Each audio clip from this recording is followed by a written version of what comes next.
Seperti cinta ini ingin ku lukiskan di dasar hatiku. Kesetiaan janjiku untuk pertahankan dirimu padamu.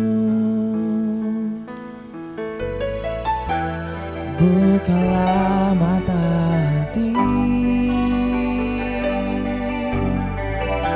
ku masih cumbuhi bayang dirimu di dalam mimpi yang mungkin takkan pernah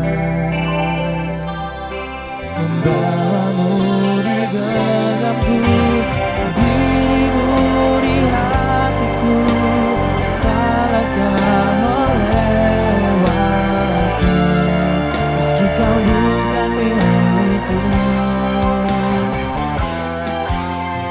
Ingat permata yang tak pudar tetap bersinar mengisi kesepian jiwaku.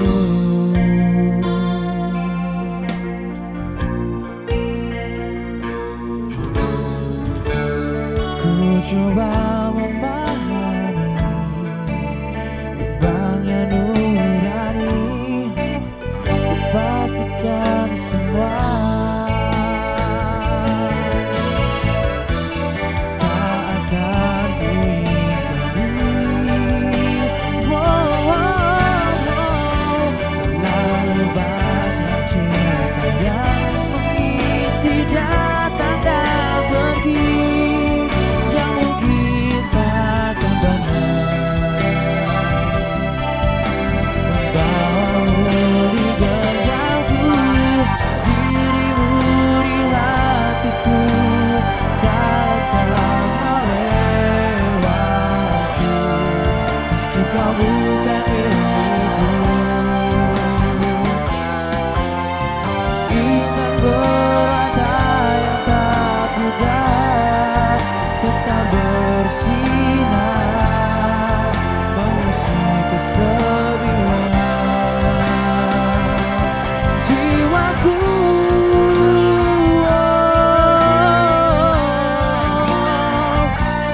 Jiwaku.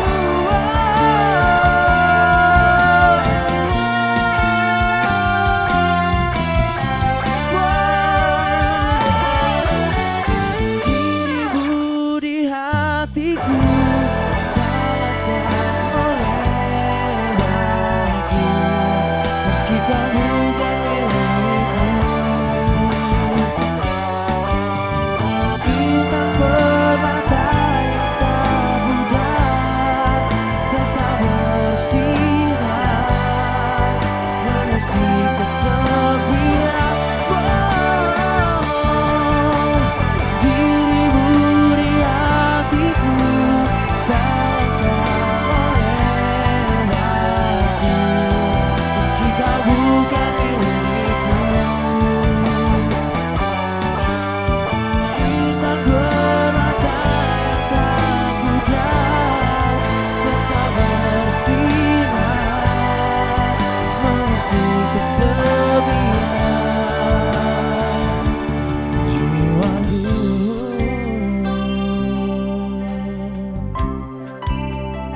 Lekang oleh waktu.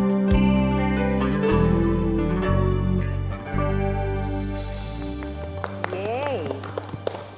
Baiklah, terima kasih banyak Symphony Band sudah membuka podcast kita kali ini. Persembahan KPPD Daerah Istimewa Yogyakarta di Kota Jogja. Tepuk tangan dong untuk Kota Jogja.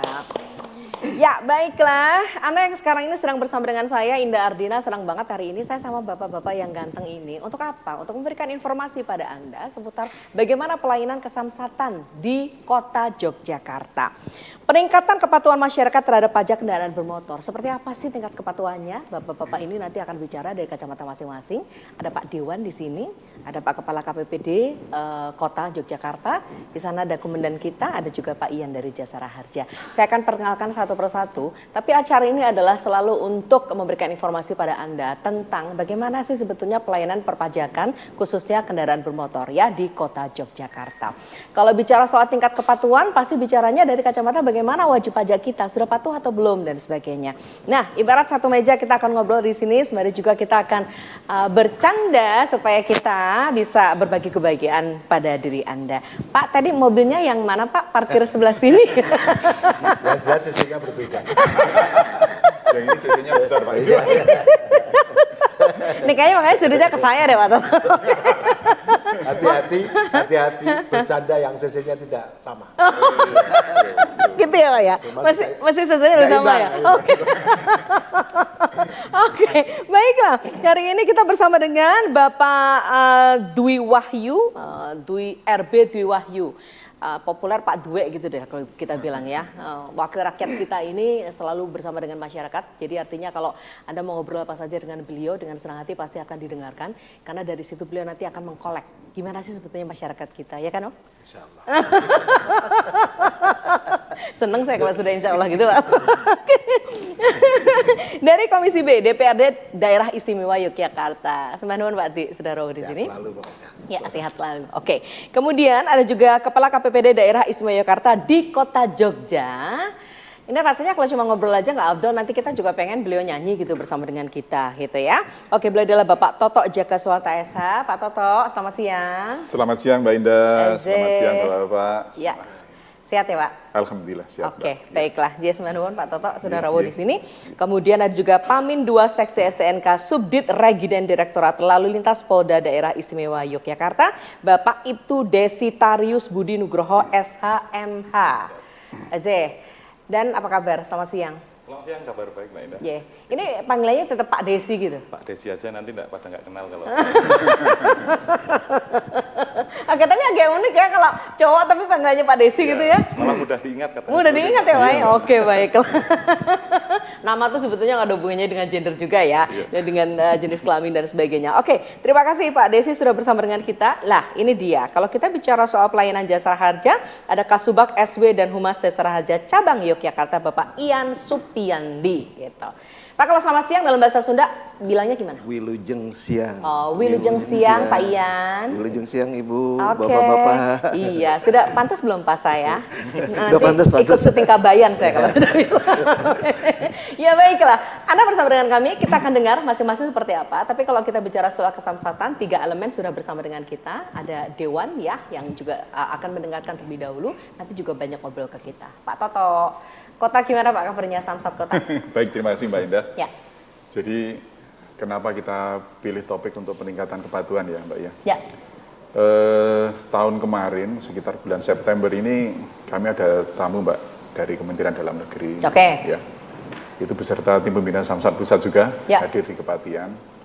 Jadi disampaikan ini beliau ini meranking provinsi-provinsi ya, Oke. yang paling patuh mana, yang paling tidak. Sebenarnya Jogja itu rankingnya tertinggi Mbak untuk kepatuhan masyarakat. Oh, dalam boleh membayar tepuk tangan pajak. berarti. Ya. Rankingnya tertinggi se-Indonesia ya. Oke. Kalau di kota sendiri jumlah kendaraan kami total itu ada sekitar 312.000 unit. Oke. Yang aktif membayar pajak itu 298.000. Artinya 92,7% Patuh patuh membayar. ya. Namun yang namanya masyarakat ya Mbak, ini kan masih banyak sekali informasi yang belum bisa kita sampaikan ke mereka. Jadi kalau bicara tentang kepatuhan masyarakat yang membuat paling tidak patuh masyarakat itu lupa.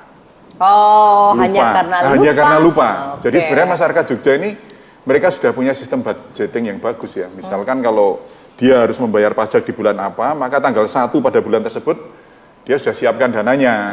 Tapi karena lupa, lah ini jadi males. Oke, Ya, lupa karena- ulang tahun Iya. kendaraannya gitu ya. Kalau ulang tahun istrinya mungkin lupa nggak apa-apa Mbak. Oh gitu. Malah lebih parah itu ya Mbak. Bu ya? Toto, halo. Telepon deh, betul. Karena kalau lupa ulang tahun istrinya itu nggak ada denda ya, paling pelayanannya dihentikan sementara mungkin Kalau ya. enggak ya, Iya. bubuk di luar kan. Iya kan Pak? CC-nya sama loh di luar. Tapi kalau ulang tahun mobil, Ya, ulang kena tahun denda. motor, nah itu kena denda. Oke. Sebenarnya sih saya pengen yang di rumah itu juga denda aja gitu loh Mbak. Maksudnya kalau lupa Beres, ya. Pak, nanti saya Iya, kabarin. jadi nggak usah ada blokade segala macam gitu. Curhat, curcol. Oke, baik. Saya lanjut Jadi ya, hanya Mbak. karena lupa. Iya, oleh karena itu Ya, kami berusaha untuk menghubungi masyarakat itu 2 bulan sebelum jatuh tempo. oke. Kalau zaman dulu sekitar tahun 90 itu kita pakai SMS Mbak. Pakai SMS ya.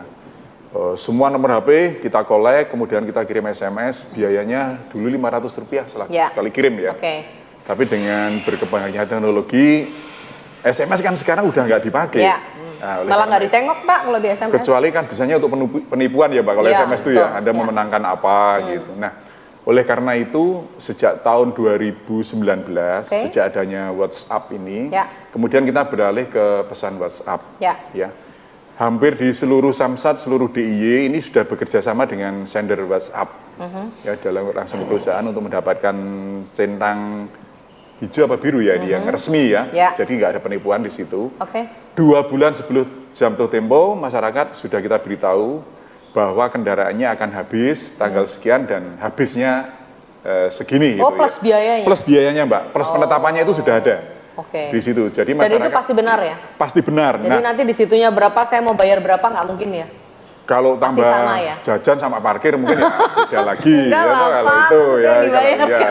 Soalnya kalau saya itu kalau keluar tuh harus ngajak makan, Mbak. Oke. Termasuk Mbak Indah sendiri kalau ya tak ajak makan. Kalau Siap Pak. Terus Ya. saya lanjut ya Mbak. Nah, berawal dari itu kami harapkan masyarakat tidak keberatan Oke. kalau diminta nomor HP pada saat mengurus dokumen di Samsat. Baik. Ya. Karena ini kan kita kembalikan kepada Anda semua dalam bentuk reminder namanya. Oke. Dan ini tidak dipungut biaya, dibiayai oleh daerah ya untuk kontrak kami dengan WhatsApp untuk Ya. bisa mengirim data sebelum jatuh tempo itu.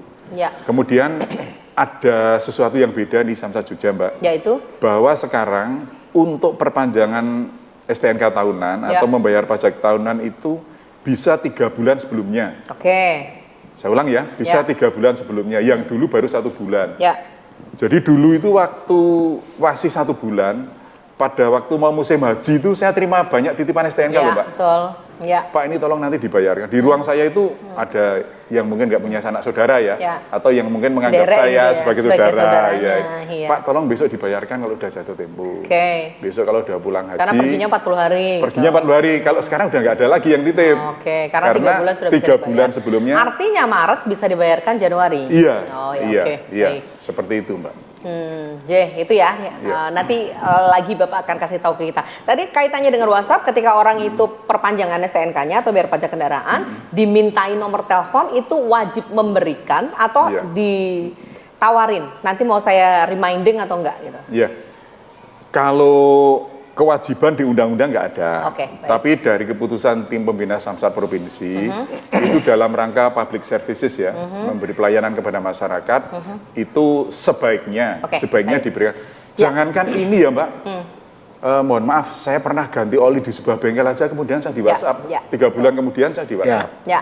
Apalagi ini urusan Ya. dengan pemerintah. Oke, Iya. tapi itu antisipasi ketika ada yang bertanya, buat apa nomornya? Oh, buat reminding. Oh, saya pasti ingat kok, nggak usah diingetin ya. Siapa tahu ada yang ngeyel begitu. Kayak saya kan, oke. Biasa, biasa. Tapi ternyata itulah alasannya, bahwa Iya, ternyata ini iya. memang public service ya, Iya, public untuk service. meningkatkan Iya. servis kepada pelanggan, justru Iya, begitu. iya, Nah, terus iya. Nuwun Pak Toto, saya Iya. geser dulu ke Pak Desi dulu, Siap. dan Desi ini. Apa yang mau disampaikan? Kalau kami, kalau tadi masalah pajak kan lebihnya ke Pak Toto, Ya. Mbak Indah. Kalau kami kan lebih ke registrasi dan identifikasinya. Oke. Setiap pengesahan ulang setiap tahun, kemudian untuk yang menggunakan cek fisik itu kegunaan untuk apa? ngecek aspek kelengkapan dan aspek keselamatan setiap 5 tahun sekali. Oke. Setiap 5 tahun sekali itu biasanya masyarakat itu menyebutnya pajak 5 tahunan, kan gitu, pajak 5 tahunan yang harus esek-esek kan Ya, seperti itu harus. oke. Padahal itu harus Ganti cek plat fisik. nomor, harus esek-esek gitu kan. Ganti plat nomor atau ganti kaleng itu setiap 5 tahun sekali. Nah Ya. di situ kan kebanyakan masyarakat ini hanya esek-esek saja, nanti bisa cuma esek-esek. Sebenarnya tidak. Di situ terdapat aspek keselamatan dan pemeriksaan aspek kelengkapan. Aspek keselamatan seperti bagaimana kampas remnya, bagaimana rodanya, bannya, apakah sudah cek fisik tipis. tuh beneran cek fisik ya? Benar-benar cek Jadi fisik dicek keseluruhan beneran, seperti itu. Kemudian Layakan, Mbak. untuk aspek kelengkapannya itu seperti spionnya lengkap atau tidak, terus kemudian sparkboardnya nanti apabila pada musim hujan berkendara nanti kalau nyiprat kemana-mana itu juga mengganggu keselamatan bisa. Jadi semuanya harus dicek seperti itu. Ya. Nah untuk pajak 5 tahunan untuk kali ini kami bekerja sama dengan Pak Toto dan Pak Ian, pokoknya agar bisa dilakukan, gimana agar bisa dilakukan selain di Samsat Indo. Nah kami ada di situ inovasi yang namanya Samoli. Samoli, Samsat, Samsat Mobile 5 tahunan. Samsat Mobile 5 Siap. tahunan. Jadi Oke. di situ sudah terjadwal hari Senin sampai dengan hari Jumat nanti mobiling gitu, mempermudah masyarakat untuk melakukan registrasi dan identifikasi kendaraan. Pindah-pindahnya by request masyarakat atau Tidak, sudah kami ada jadwal? Sudah ada tempatnya yang Jadwalnya. Sudah tetap, ada. tapi itu bisa di request, Mbak. Oh, Kalau misalkan hari Sabtu itu Ya. kita bisa dipanggil kemana-mana. Yang Oh, penting ada oke. tempat yang agak luas, Ya. bisa untuk parkir bis itu kita datang. Oh, Guna iya, untuk iya. mempermudah masyarakat untuk membayar pajak dan registrasi serta identifikasi kendaraan bermotor. Oke, jadi tinggal Seperti datang itu. ke situ. Berarti Senin sampai dengan Jumat tadi tempatnya sudah tetap Sudah ada tertentu, jadwalnya. ya, Oh sudah. iya. Apa Pak, di mana aja? Itu ada di LPP ada, Oke. kemudian di Mantri Jeron, Oke. terus kemudian di XT Square, XT Square. kemudian yang di Dangdut itu apa Pak? Itu di Pura Wisata. Pura Wisata. Apanya dangdutnya loh. Kemudian di Pakualaman, Mbak. Oh, Pakualaman. Nah, di antara kelima tempat itu Ya. yang paling nyaman di Pura Pakualaman.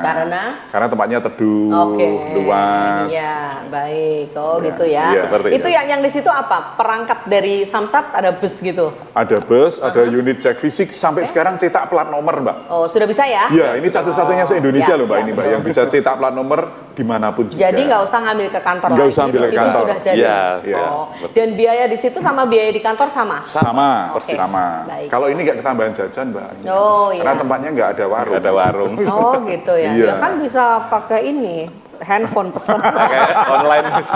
Bapak lagi pesen makanan ya? Iya nih. Yang Iya, lupa iya. saya loh. Saya baru browsing ini untuk mengcounter pernyataan beliau. Oke, baik. Kirain mau pesenin buat saya loh. Oke, baik. Jadi begitu ya. Samoli ini 5 tahunan. Samsat Kemudian Mobile, Samsat Mobile Samsat 5 Mobile tahunan. 5 tahunan. Iya. Kemudian Senin sampai dengan Jumat sudah ada jadwalnya. Iya, iya. Tapi kalau Sabtu bisa di request. Bisa di Syarat request. requestnya berapa per polisi, Pak? Kalau sebaiknya ya, Mbak, minimal 10. Oh, minimal Tapi 10. sebaiknya ya 20. Oh, iya. Karena rugi lidantan loh, Mbak, kalau cuma 10. Ya, Oh, toh kita Bapak itu- kesana pakai make upan dulu. Iya, saya lengkap, Mbak, pakai parfum segala macam kan. Nanti masa cuma nggak dapat 10 kendaraan kan rugi. Pak kepalanya Saya itu Banget ya. istimewa ini. Sesama cowok aja bilang ganjil. ini saya tuh parfum tuh tiap hari ganti loh, Mbak. Oh gitu ya? Iya. Oke, baiklah. Tapi itu pelayanan, Pak. Iya, Supaya iya, iya. kalau terhirup orang yang datang ke Samsat tuh, wah wangi kepalanya. Untuk menutupi kekurangan. Silakan saling menyerang, saya ada. Gini aja, Mbak. Oke, Pak Desi nanti dilanjut. Oke. Oke, kita masih punya Siap. banyak waktu untuk ngobrol di sesi-sesi ini. Kita lengkapi dulu, karena Samsat kan 3 nih ya. Nah, satunya adalah Jasara Harja. Jasara Harja, ya oke. Saya kalau nengok Pak Ian memang untuk bicara soal Jasara Harja ini agak sarser gitu. Tapi ini info yang Bayangannya ini orang diperban gitu ya, Mbak, ya? Ya, toh? bukan Pak Toto, Oh, bukan kan ya? Jasara Harja soal kecelakaan lalu. Pak, buka ini Pak, buka front sama Bapak juga Pak, ternyata nggak cuma sama. Jadi perban kepalanya putih gitu. Enggak, itu kalau berdasarkan riset justru yang apa namanya begitu tuh seksi Pak. Tenang aja Pak, saya gitu bantuin ya? Pak. Oh, iya, toh? Itu riset, iya. Seksi konsumsi seperti apa itu kalau Coba kayak gitu? Bapak tuh? browsing deh. Masa orang diperban kok seksi? Ayo gejala itu ya. Oke, Pak Ian, kita lengkapi ya. Kalau orang kan bilang kan gini, kadang-kala kan kita membayar pajak kendaraan bermotor kita, kecuali memang itu ya kewajiban lah kita menggunakan jalan. Cuman kadang-kala kan kita dapat apa sih sebetulnya dari pajak itu?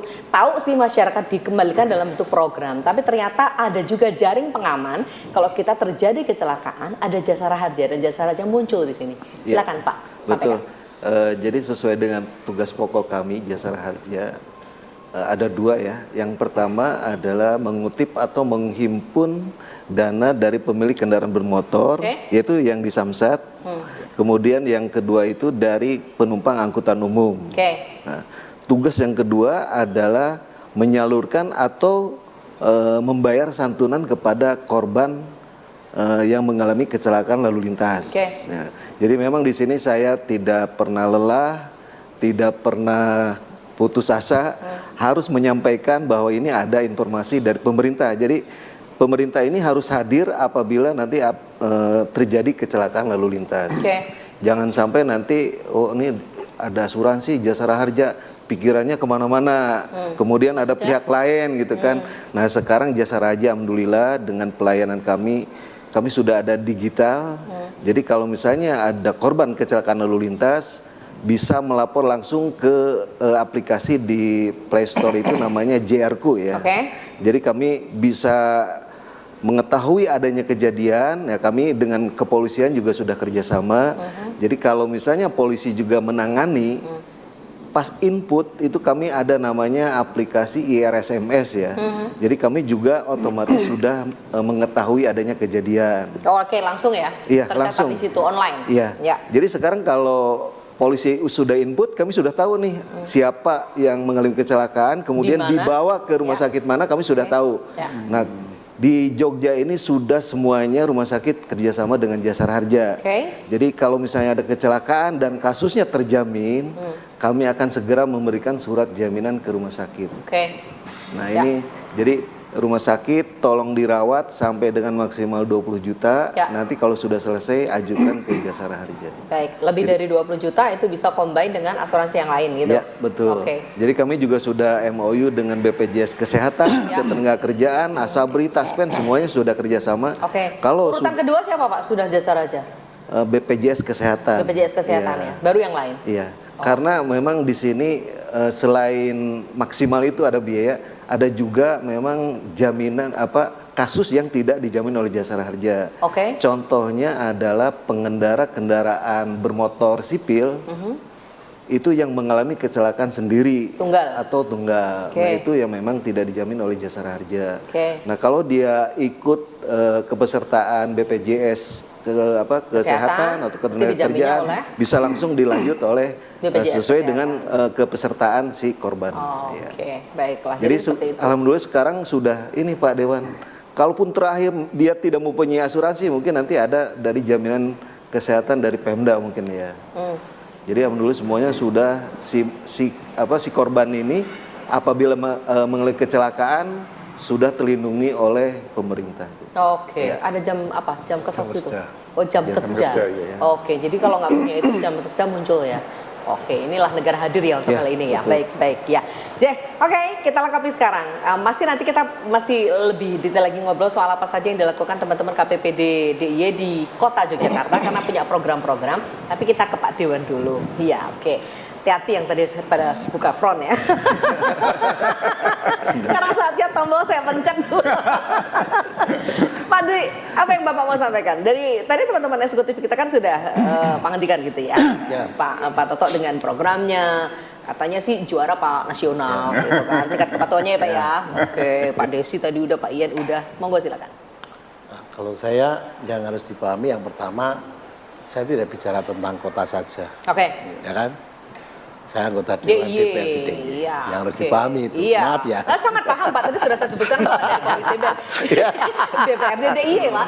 Tapi begini Mbak Indah, saya mau menyoroti kalau pelayanan di beliau-beliaunya. Pelayanannya sudah dan sebagainya. Kewenangan saya sebagai anggota Dewan pasti ngomongin anggaran. Di dalamnya ada pajak. Karena saya Komisi B, pasti ngurusin pajak. Ada data bahwa kita APBD itu 6, sekian triliun. Oke. Oke. 6, sekian triliun, PAD kita 2,5 triliun. Oke. 2,5 triliun, penyumbang yang paling banyak adalah Samsat. Oke. 1 triliun. 1 triliun. Ya, hampir 50% ya. Ya, 1 triliun. Maka ada harapan besar kaitannya dengan PAD yang disumbangkan oleh Samsat. Ya. Jadi pasti himbauan saya, bukan himbauan ini, saya mengharapkan bahwa samsat-samsat yang ada di kabupaten kota harus ada optimalisasi pajak. Optimalisasi pajak dalam arti bagaimana kalau di kota itu 92% itu patuh begitu, baru 7%, apakah betul? Kan begitu kan? Karena masih banyak di Samsat masih ada data yang data tunggaan yang belum bisa dihapus. Iya. Oke. Ada kan Pak? Ada. Karena motornya udah terlalu lama. Mungkin Mbak Indah belum lahir, motor itu sudah ada. Tapi di data ada itu. Maka kalau saya ngomongin data pasti melihat loh kok ada sekian. Kok ada sekian. Ini yang harus dikelirkan. Jangan sampai kami menjas gitu. Tetapi ini data itu harus clear supaya tidak ada dusta di antara kita bahwa anda. Ya kan ada motor sekian, pajaknya sekian itu masuk. Karena ada harapan yang sangat besar di pemerintah daerah istimewa Yogyakarta tentang PAD nih Pak. 1 miliar Pak. 1 triliun. 1 triliun. 1 triliun. Nah, ini tugas di kita ya. Cuman kita akan berharap pada semua samsat bagaimana mengoptimalisasi pajak kendaraan bermotor ini. Karena harapannya besar sekali. Ada PMK, saya lupa nomornya Pak Tok, yang mengatakan bahwa 20% dari pajak kendaraan bermotor harus dialokasikan untuk infrastruktur. Itu loh, itu jelas di PMK, PMK. Sehingga ini saya hanya mau menempatkan antara hak dan kewajiban masyarakat sebagai pembayar pajak harus hak dan kewajiban harus balance.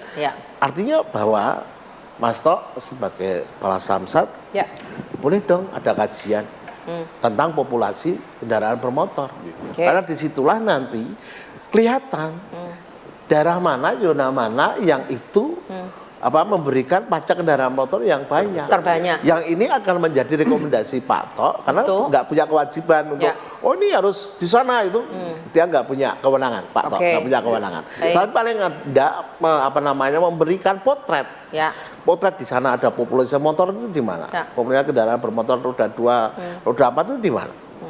Dan itu harus mendapatkan sentuhan yang di mana di PMK diatur untuk pembangunan infrastruktur. Jadi ibarat kata ketika masyarakat di suatu tempat ini memang tingkat kepatuhannya sangat tinggi, membayar terus dan sebagainya, boleh dong berharap jalan-jalan di situ juga akan menjadi lebih bagus. Gitu Pak. Betul, karena infrastruktur itu jalan.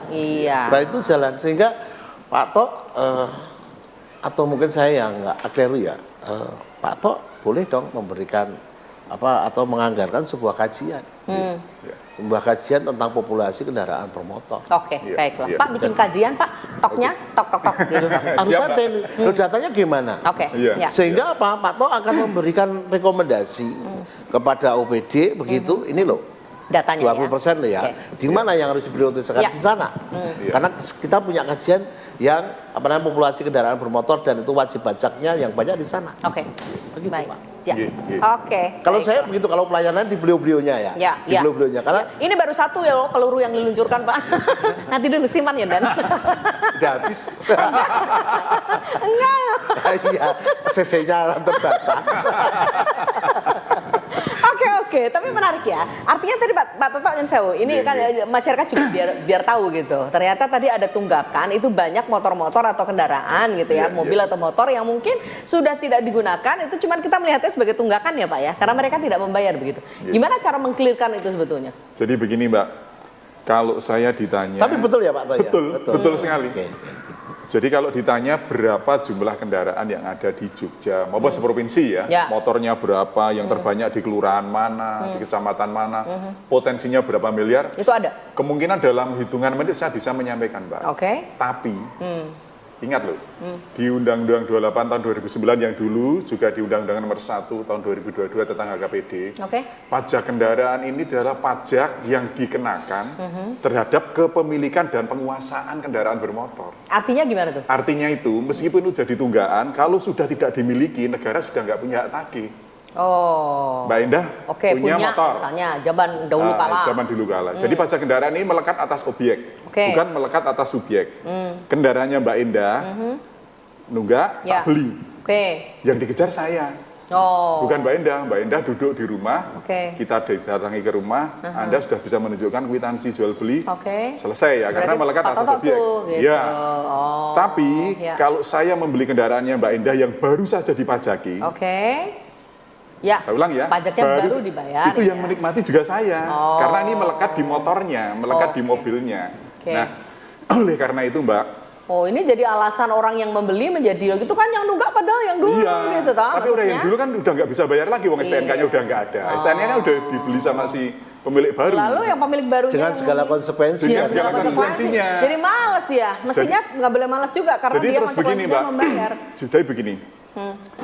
Pentingnya pendataan, apakah kendaraan itu masih dimiliki. Nah, kalau dimiliki dikalikan rupiah itu jadi potensi.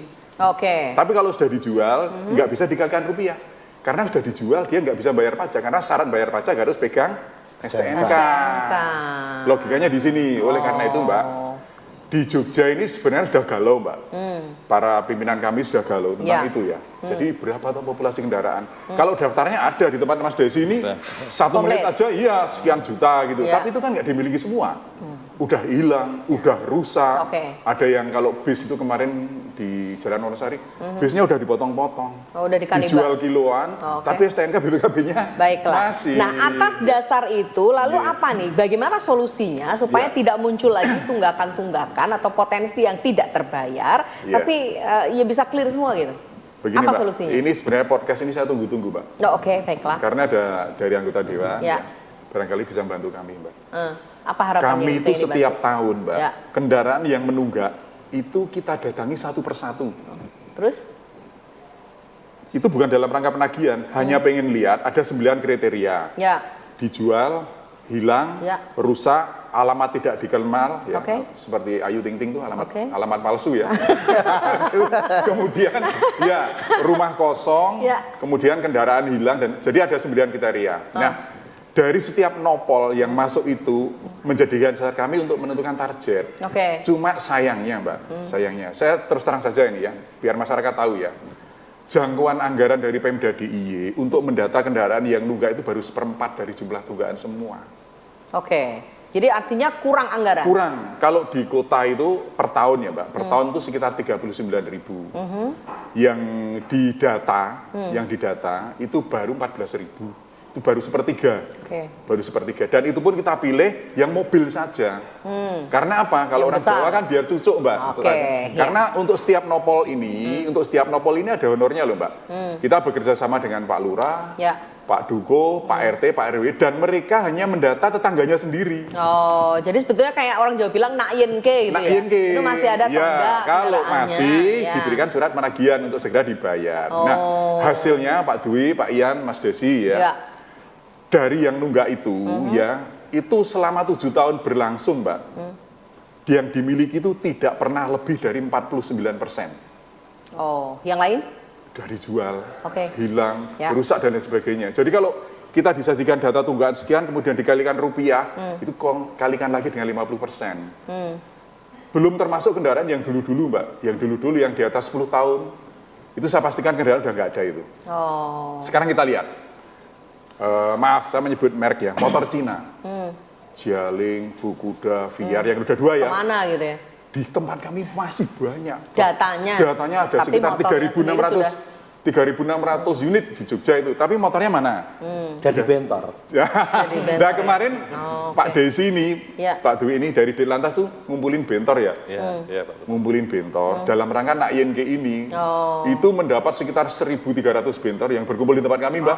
Dari motor-motor itu? Iya. Oke, ini dan ini semua menjadi tunggaan, tapi dia sudah dibelah, sudah dilas lagi, jadi sudah nggak memenuhi syarat identifikasi. Dan itu tetap jadi tunggaan. Nah, saya lanjut ya Mbak ya, biar ini semua jelas ya. Nanti biar di Undang-Undang 22 tahun 2009 tentang ULAJ ya, itu di pasal 74 itu memungkinkan kalau untuk kendaraan yang sudah tidak aktif, sudah tidak berwujud lagi, tidak memenuhi syarat, itu bisa dihapus sama Desi ya? Bisa dihapus. Bisa dihapus. Oke. Cuma untuk menghapusnya ini by proses. Oke, seperti apa prosesnya? Break dulu sebentar ya. Oke, baiklah. Dari obrolan yang seperti ini, setidaknya ini wacana buat kita untuk kembali berpikir ya. Apa saja kemudian yang harus dilakukan dan sebagainya, dan supaya masyarakat juga akan tahu gitu loh. Tadi melekat pada penguasaan, ya kan? Kepemilikan dan atau penguasaan. Kita break dulu sebentar, nanti ngobrol lagi bersama dengan bapak-bapak yang luar biasa, masih dalam podcast spesial persembahan KPPD Daerah Istimewa Yogyakarta di Kota Yogyakarta.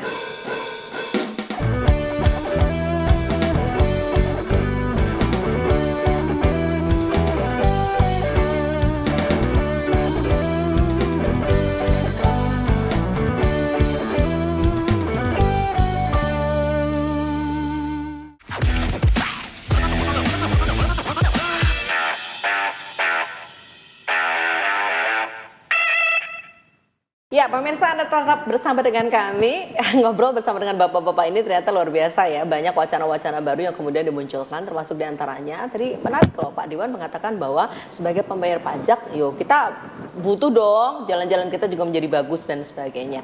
Tapi kalau bicara soal kepatuhan, kemudian soal potensi, kemudian tadi Pak Toto sedang menjelaskan mengenai proses ya. Karena kalau dinilai Pak Dewannya ini masih ada tunggakan, ini pada kemana nih sebetulnya? Karena kan kalau bicara soal pajak kendaraan bermotor nih primadona ya, Pak ya. Tadi kan 2,5 aja kita 1 triliunnya, berarti kan memang gede gitu. Nah masih gemes dengan sebuah data yang mengatakan banyak tunggakan. Tadi yang di lapangan mengatakan bahwa bahkan Pak polisinya sampai mengumpulkan para bentor.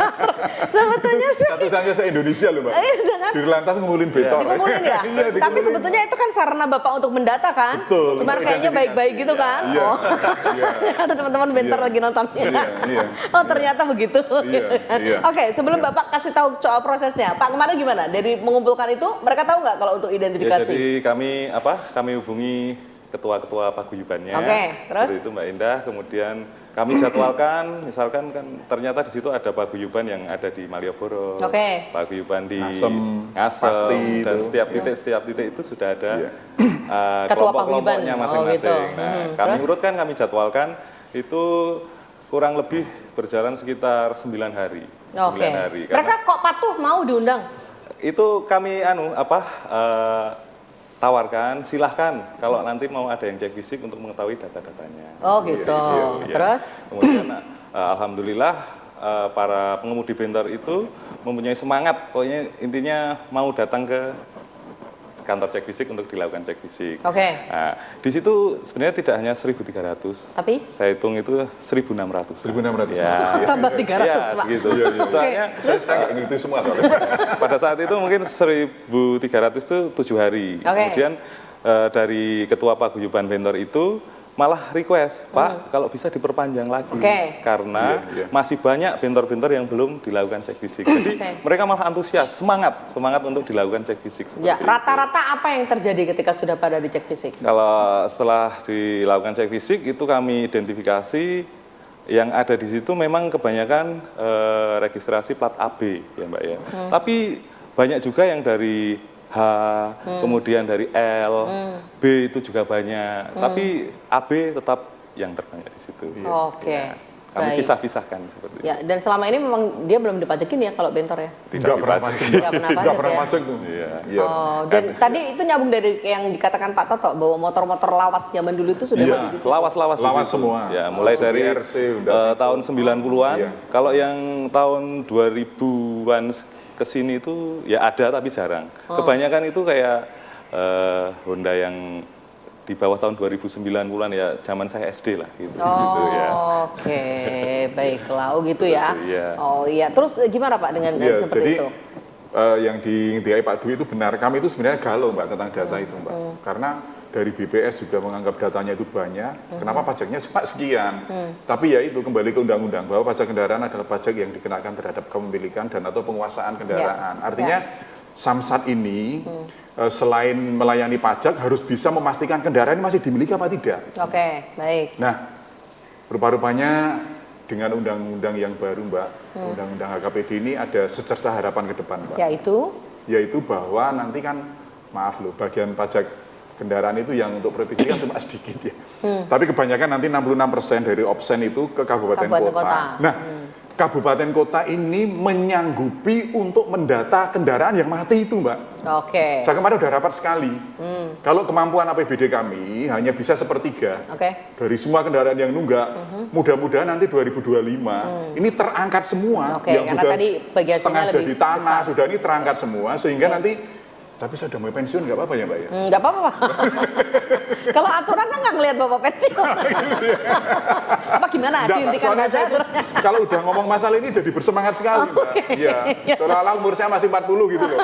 Padahal udah 56 lebih. Padahal baru 36. Baru 5. Masih adik saya. Jangan-jangan saya nanti terus pensiun gitu loh. Saya tuh semangat kemarin waktu kita diundang sama Pak Wali Kota. Wah saya semangat sekali. Karena cita-cita kami itu sebenarnya tercapai ya? Untuk mengklarifikasi data kendaraan ini. Server kami juga berat bekerjanya Mbak. Ya. Jangankan ini ya Mbak, kalau kita bikin laporan per 31 Desember, itu kita sampai ngantri loh Mbak, karena datanya banyak sekali yang harus di-scan, dan itu rata-rata udah nggak ada kendaraannya. Baiklah.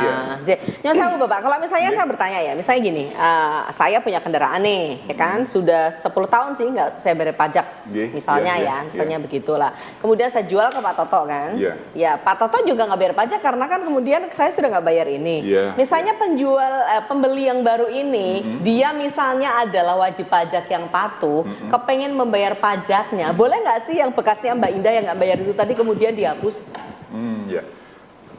Kalau tadi ini logika berpikir Pak masyarakat. Saya sampaikan ya, pajak itu kan melekat pada objek, melekat pada motor. Ya nggak bisa dihapus, melekat pada motornya. Itulah kenapa kemudian nggak dibayar juga sama pembeli yang baru. Tapi begini Mbak, oleh karena itu nih saya sampaikan pada masyarakat semua ya, tolong kalau mau membeli kendaraan, cek dulu. Sekarang ada info PKB dari Sleman itu bagus loh Mbak, bisa dicek ya. Dan kalau untuk plat AB, ini kemungkinan masih enteng. Tapi ada beberapa daerah Mbak, itu progresif itu dikenakan secara full. Jadi begini Mbak, kalau di Jogja, Mbak Indah ini menjual mobil yang sudah progresif ke 3 ya. Avanza pajaknya 6 juta. Waktu tak beli ya, saya baru punya 1 mobil ini. Otomatis progresifnya hilang. Karena jadi enteng saya. Tapi kalau di daerah tertentu, mohon maaf yang agak ke barat sedikit dari Jogja, ini progresifnya ngikut.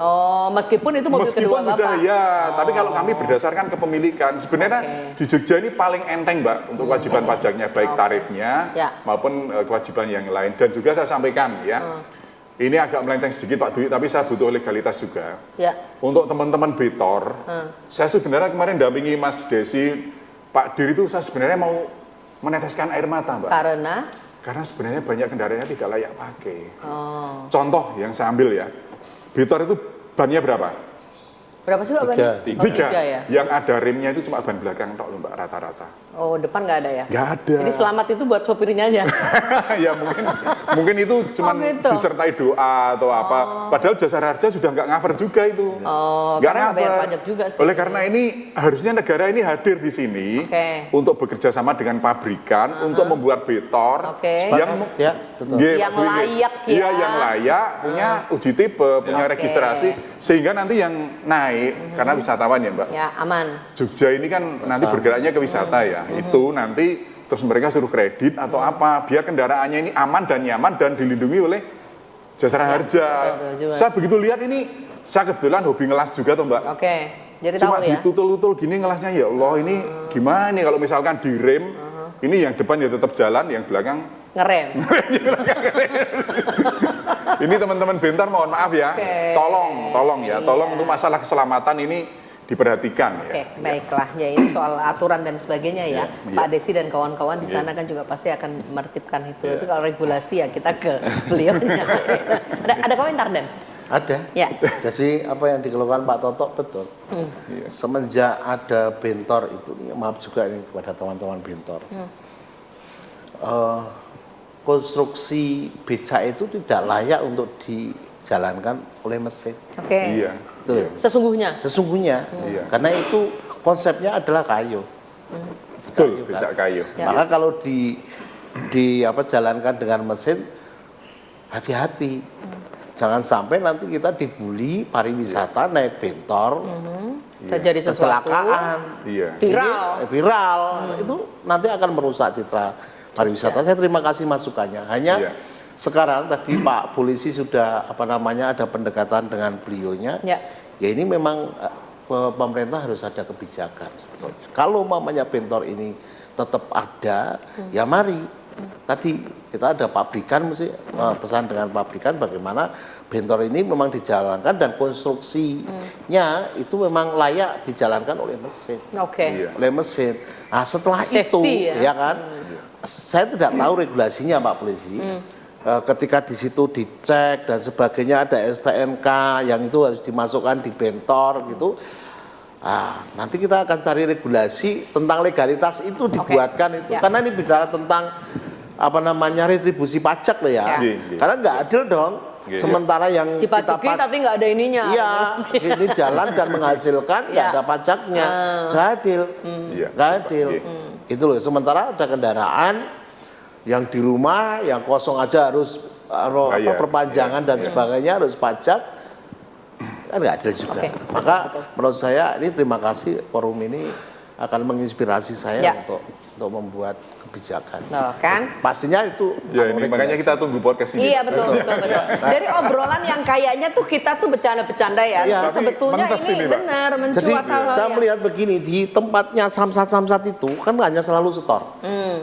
Tetapi kadang-kadang tidak ada pajak yang di store itu dikembalikan kepada samsat, yang itu untuk optimalisasi pajak, termasuk pendataan tadi, kajian dan lain. Kan lucu, sementara di sini ada 1 triliun, samsat merasa kekurangan untuk melakukan pendataan kan, yang nunggak tadi. Jadi lucu, gitu loh. Terima kasih ini masukan saya. Tetapi memang kalau Pak Tok gitu, kalau rapat gitu ya takut untuk minta itu gitu loh. Iya. Makanya Pak Tok mesti jawab saya buat podcast. Ini kan forumnya bebas, Mbak. Dan saya kan bukan pejabat eksekutif tertinggi ya. Tapi ini semangat di dalam dada saya ini nggak pernah padam, Mbak. Jadi sementara diperas harus pajak banyak gitu, tetapi nggak sebotol ya. Ada gitu kan, jadi nah, saya minta maaf. Oke. Baiklah, jadi seperti itu ya yang kemudian terjadi, Pak. Tapi kalau untuk masyarakat, karena kita bicara soal kepatuhan ya, Pak Toto. Tadi kan Bapak mengatakan kalau mau beli kendaraan second, ini cek aja dulu. Oke lah Pak, cek pajaknya itu kan gampang bisa kita lakukan. Tapi suggest-nya apa ke masyarakat? Jadi kalau misalnya memang yang saya beli ini pajaknya sudah nunggak sekian lama, itu apakah saya mengurungkan untuk beli atau gimana? Kompromi dengan harganya ditawar murah aja, Mbak. Oke, supaya cocok dengan pajaknya. Terus nanti selisih harganya itu untuk balik nama dan bayar pajak. Karena itu harus dibayar supaya saya bisa bayar pajak yang sekarang. Iya. Jadi ini Mbak, bedanya pajak kendaraan dengan pajak yang lain ya. Pajak kendaraan ini ada kontribusi langsung yang diberikan kepada pemilik berupa penggunaan jalan raya. Saya ulang ya, jadi pajak kendaraan ini adalah biaya hak penggunaan jalan raya. Siapapun warga negara yang menggunakan jalan raya, termasuk jalan kampung loh Mbak. Mbak Indah muter-muter di kampung, itu termasuk jalan negara juga, itu harus bayar pajak. Oleh karena itu, untuk kendaraan yang nunggak-nunggak, enggak apa-apa dibeli. Tapi biasanya juga si penjual ini sudah memberikan harga yang murah. Kemudian saya lihat di marketplace di Facebook itu sudah di pajak mati 3 tahun, pajak mati 4 tahun. Nah, nanti cek info PKB, terus harganya ini disesuaikan dengan harga jualnya. Oke, baiklah. Karena itu nanti juga harus tetap mau nggak mau kita bayar pajaknya. Sebagai warga negara yang patuh lah. Supaya aman kalau jalan kemana-mana, nggak disemprat-semprit sama temannya Pak Desi. Kita juga ini loh Mbak, ada rahasia gabungan ya. Rahasia gabungan untuk patuh pajak itu kemarin seminggu kita 2 kali. Termasuk saya juga meriksa loh Mbak. Karena saya penyidik. Tapi nggak ditilang kan itu disuruh bayar pajak kan? Oh iya benar ya Pak. Iya, saya penyidik. Itu kita beri solusi. Kalau memang pelanggarannya itu masalah perlengkapan ya nanti ditilang sama Pak Desi. Tapi kalau hanya bayar pajak saja, kalau tidak ditilang, gitu, kita sediakan base unit Samsat keliling. Pak, Bu, monggo silahkan dibayar pajaknya daripada ditilang. Ya. Tapi seharusnya satu lagi yang kurang ini. Apa itu? BPD harusnya kita ajak. Kalau mereka nggak bawa uang, yang bayari BPD dulu. Ya. Terus gimana tuh? Jadi saya itu pernah punya ide ini, mudah-mudahan dilihat oleh BPD ya. Kalau di Shopee itu kan ada pay letter tuh Mbak. Ya toh? Pay letter bayarnya belakangan gitu ya. Nah, kenapa pajak kok tidak? Sementara apa? Ini kan BPKB ini bisa dijaminkan dulu. Kalau seandainya nggak bayar pajak. Nah, terus kemudian pajaknya dilunasi oleh BPD, kemudian WP-nya ini mengangsur ke bank BPD. Jadi termasuk yang Betor tadi Pak Dwi. Andai kata nanti pabrikan ini mau digandeng, membuat Betor yang sesuai regulasi dan aman ya, untuk proses kepemilikannya mungkin bisa difasilitasi oleh BPD. Kalau mereka ngangsur harian bisa Mbak. Saya pernah naik Mbak, saya itu pernah naik dari depan Kepatihan tuh sampai yang kantor. Yang ada rimnya atau enggak? Ketahui enggak ada, itu 30.000 loh Mbak. 30.000 Mbak, dari Kepatihan saya balik ke kantor, itu 30.000 loh. Artinya mahal ya? Kalau dia dapat 3 rit saja minimal 100 sudah dapat. Jadi kalau mau ngangsur itu sebetulnya mereka bisa. Ini mudah-mudahan dengar oleh BPD dan nanti saya lihat kemarin dari perhubungan juga sudah ada Betor listrik. BPD suruh gimana? BPD untuk memfasilitasi kreditnya Pak. Jadi kayak pay letter gitu loh Pak. Jadi kalau membeli sesuatu, jadi nanti kalau Betor yang membelikan dari BPD. Tapi diangsur oleh si pengemudi Betor ini. Kredit ya. BPKB-nya dijaminkan. Tapi itu pakai SIM nggak sih Pak kalau Betor gitu? Kalau Betor itu kan nggak ada SIM khusus Betor itu nggak ada. SIM-nya C. Soalnya Betor sendiri menurut sertifikasi serutnya, uji tipenya itu kan tidak masuk. Mesinnya kan buat sepeda motor solo, tapi dia di situ digabungkan sendiri, bukan jodoh nomor rangka dan nomor mesinnya kan pasti nomor rangkanya nggak ada. Ini perlu pemikiran ulang lah. Tapi ini tadi muncul tiba-tiba kita bicara soal kepatuhan. Kemana motornya ternyata pada dipakai oleh Betor. Kayak gitu ya penjelasannya. Baiklah, sekarang kita ke Jasara Harja. Pak Ian, kerja ya Pak? Harus kerja. Bercanda Pak Ian. Oke Pak Ian, ngobrol ya sama kita ya. Tadi kepatuhannya oke, sudah, kota sudah oke. Kemudian tadi lubangnya yang itu masih di mana adalah regulasi-regulasi, bahkan sampai soal anggaran untuk bagaimana bisa menagih itu dan lain-lain. Tapi kita perlu tahu dan sampaikan mengenai apa yang diberikan Jasara Harja bila mana terjadi kecelakaan. Karena ini penting ya Pak ya? Baik, memang kami Jasara Harja sebetulnya kalau misalnya si wajib pajak atau masyarakat yang sudah paham atau sadar ya dengan kewajibannya, apabila mengalami kecelakaan itu ya langsung lapor ke polisi. Nah, biasanya tuh yang bermasalah itu mereka itu tidak lapor ke polisi, tetapi terjadi musyawarah di situ.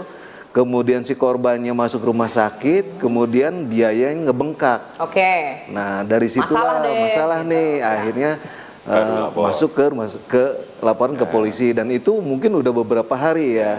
Jadi mungkin pada kesempatan ini kalau mau haknya ya kewajibannya pun memang harus dibayar gitu. Nah kewajibannya untuk si korban itu ya harus lapor ke pihak kepolisian. Jadi sekarang tidak ada lagi istilahnya susah tuh tidak ada lagi. Karena terbukti di kantor kami itu sekarang memang sudah kosong Mbak. Jadi memang si korban itu di rumah sakit dia tidak perlu kemana-mana. Kami sudah beri santunan. Kami surat jaminan, surat jaminan. Apalagi yang meninggal dunia ya, kami langsung didatangi ke rumah ahli waris, kami berikan santunannya melalui transfer. Jadi sudah tidak ada lagi. Jadi jangan ya, meskipun musyawarah mufakat ada di situ, kemudian baru nanti kalau ada masalah baru lapor polisi, udah nggak bisa ya? Baiknya pas kejadian langsung lapor ke kepolisian. Ya, karena kalau memang kepolisian pas di situ dilelah kan sepi Pak, nggak ada siapa-siapa.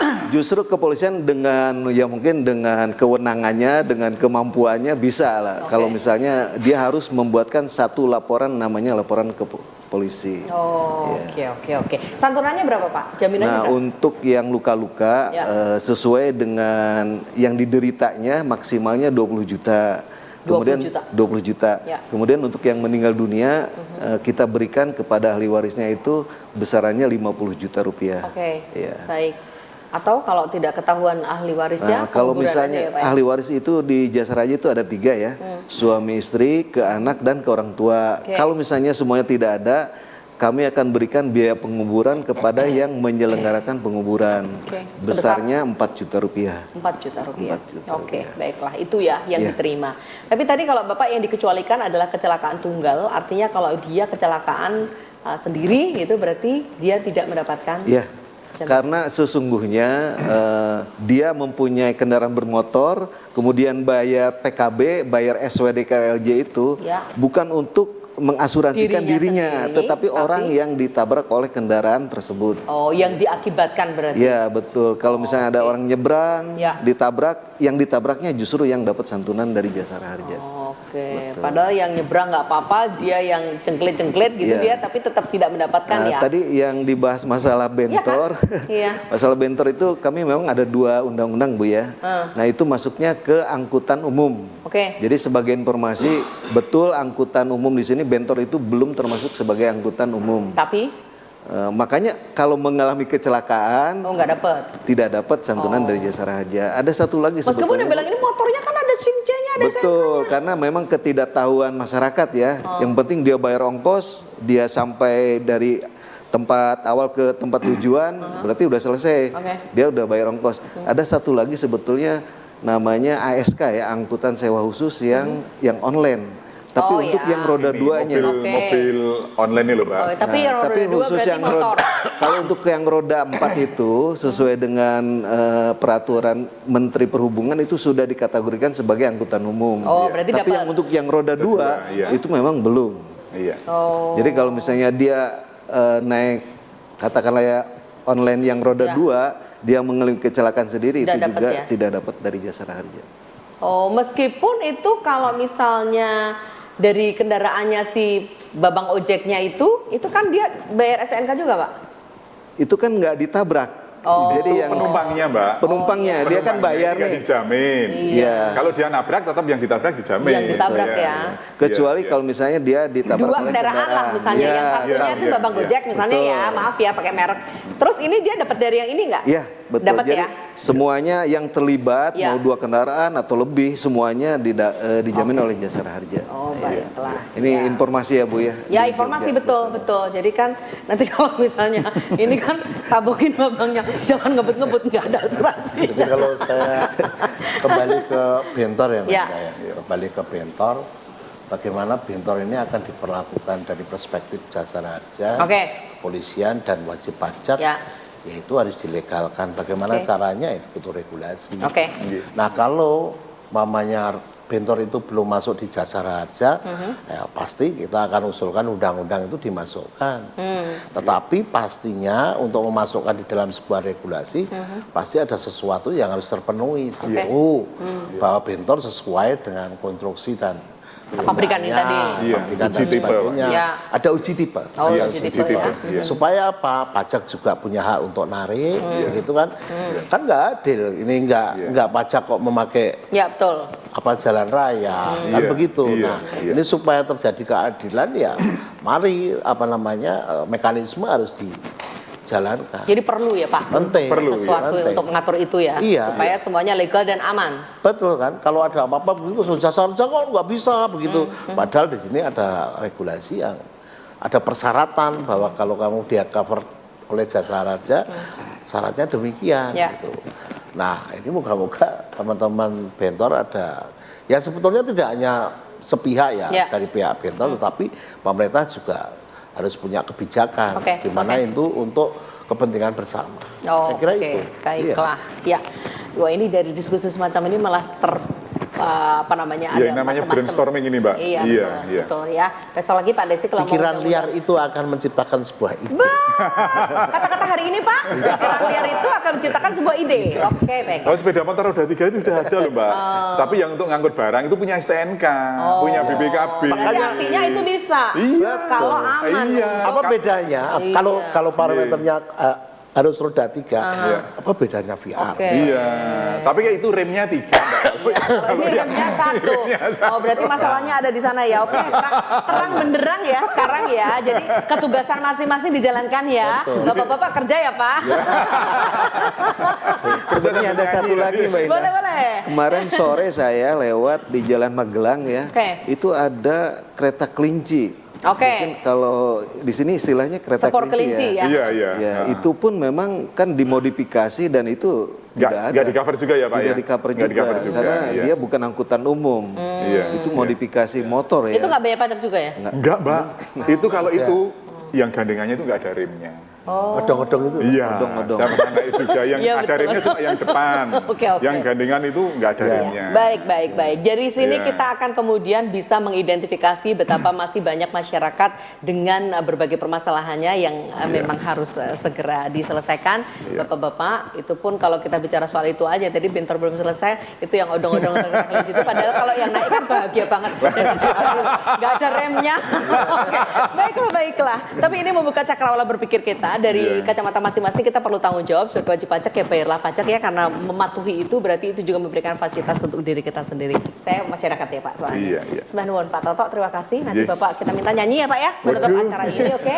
Pak Desi terima kasih.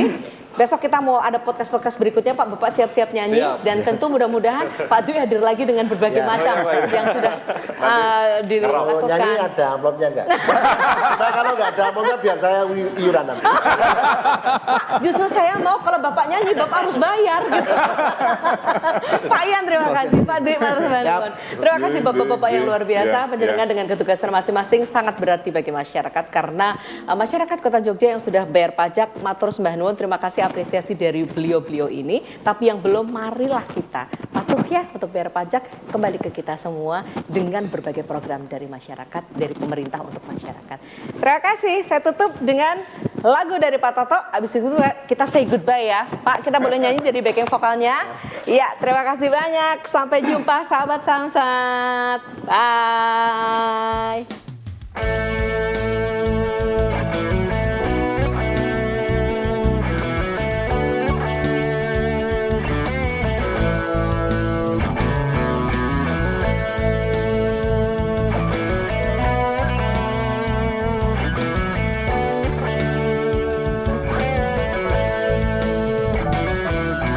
Engkau datang ketika aku jatuh bangun dan jatuh.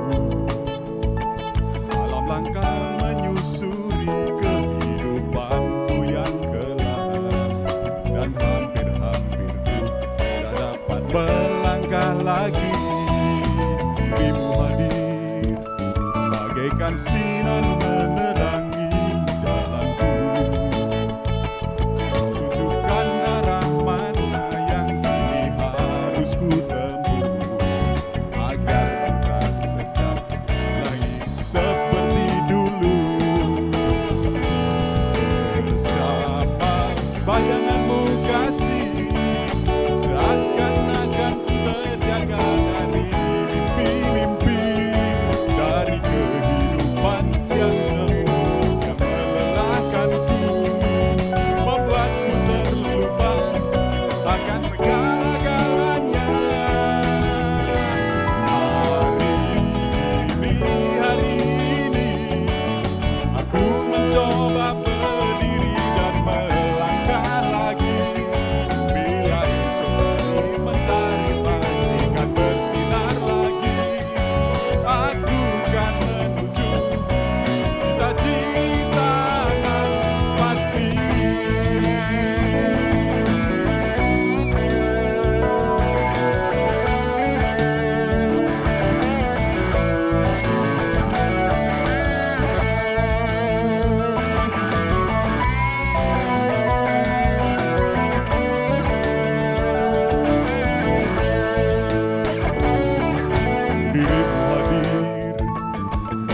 bagaikan sinar